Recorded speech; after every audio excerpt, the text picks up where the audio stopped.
जय भारत मित्रांनो, आज आपण बोलणार आहोत एका अशा व्यक्तिमत्वाबद्दल ज्यांनी भारतीय समाजात विशेषतः मुस्लिम समाजात सुधारणा घडवण्यासाठी आपलं आयुष्य वाहिलं.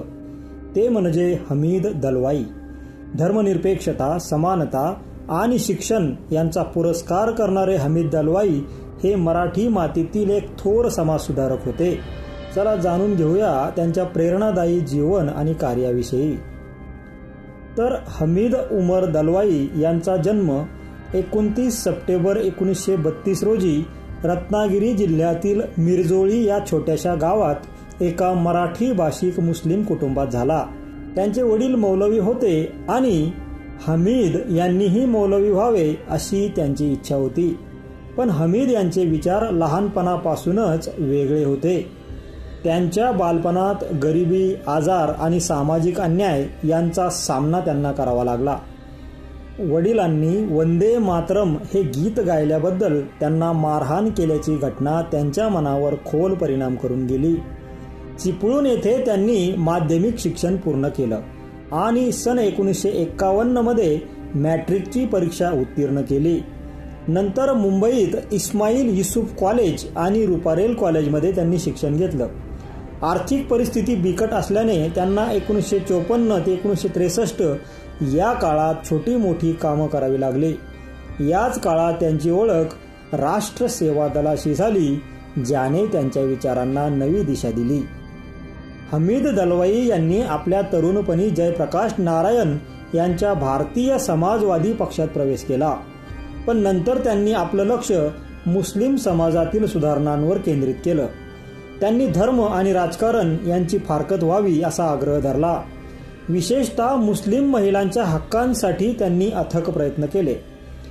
सन 1960च्या दशकात त्यांनी तिहेरी तलाक आणि बहुपत्नीत्व यांसारख्या प्रथांविरुद्ध आवाज उठवला, ज्याला त्या काळी प्रचंड विरोध झाला. त्यांनी समान नागरी कायदा लागू व्हावा यासाठी पाठपुरावा केला. 22 मार्च 1970 रोजी त्यांनी पुण्यात मुस्लिम सत्यशोधक मंडळ स्थापन केलं, ज्याच्या माध्यमातून त्यांनी मुस्लिम समाजातील अन्यायग्रस्त महिलांना न्याय मिळवून देण्यासाठी काम केलं. त्यांचं सर्वात महत्त्वाचं काम म्हणजे सन 1966 मध्ये मंत्रालयावर आयोजित केलेला मुस्लिम महिलांचा मोर्चा. हा मोर्चा धर्मनिरपेक्ष कायद्यांसाठी आणि महिलांच्या हक्कांसाठी होता. अशा आंदोलनांना त्या काळी प्रचंड विरोध झाला. तरीही हमीद दलवाई यांनी हार न मानता आपलं कार्य सुरूच ठेवलं. हमीद दलवाई हे केवळ समाज सुधारकच नव्हते, तर ते एक उत्कृष्ट लेखक आणि पत्रकारही होते. त्यांनी मराठी आणि इंग्रजीत अनेक पुस्तके, लेख आणि कथा लिहिल्या.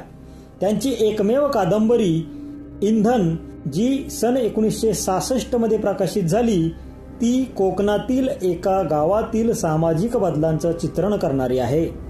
या कादंबरीला महाराष्ट्र शासनाचा पुरस्कार मिळाला, पण ती वादग्रस्तही ठरली. त्यांचं इंग्रजी पुस्तक मुस्लिम पॉलिटिक्स इन सेक्युलर इंडिया, जे 1968 मध्ये प्रकाशित झालं, ते मुस्लिम समाजातील राजकीय आणि सामाजिक समस्यांचं विश्लेषण करतं. याशिवाय लाट, इस्लामचे भारतीय चित्र, राष्ट्रीय एकात्मता आणि भारतीय मुसलमान यांसारख्या त्यांच्या साहित्याने समाज प्रबोधन केलं. त्यांच्या कफनचोर या कथेनेही त्या काळी खळबळ उडवली होती.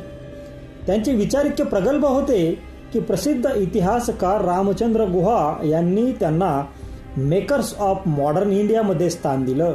मराठी साहित्यिक पु ल देशपांडे यांनी महात्मा ज्योतिबा फुले आणि डॉक्टर बाबासाहेब आंबेडकर यांच्याशी त्यांची तुलना केली.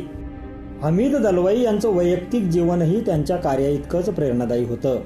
त्यांचं मेहरुन्निसा यांच्याशी सन 1954 मध्ये विशेष विवाह कायद्याअंतर्गत लग्न झालं, जे त्या काळात क्रांतिकारी होतं. मेहरुन्निसा यांनी हमीद यांच्या कार्यात खंबीर साथ दिली आणि त्यांच्या निधनानंतरही मुस्लिम सत्यशोधक मंडळाचं काम पुढे नेलं. दुर्दैवाने मूत्रपिंडाच्या आजाराने 3 मे 1977 रोजी वयाच्या अवघ्या 44व्या वर्षी हमीद दलवाई यांचं निधन झालं. पण त्यांचा वारसा आजही जिवंत आहे.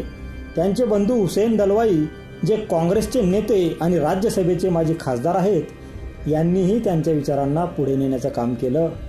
सन 2017 मध्ये अभिनेत्री ज्योती सुभाष यांनी हमीद दलवाई यांच्यावर हमीद अनसंग ह्युमॅनिस्ट या नावाचा माहितीपट बनवला, ज्याने त्यांच्या कार्याला नव्याने प्रकाशात आणलं.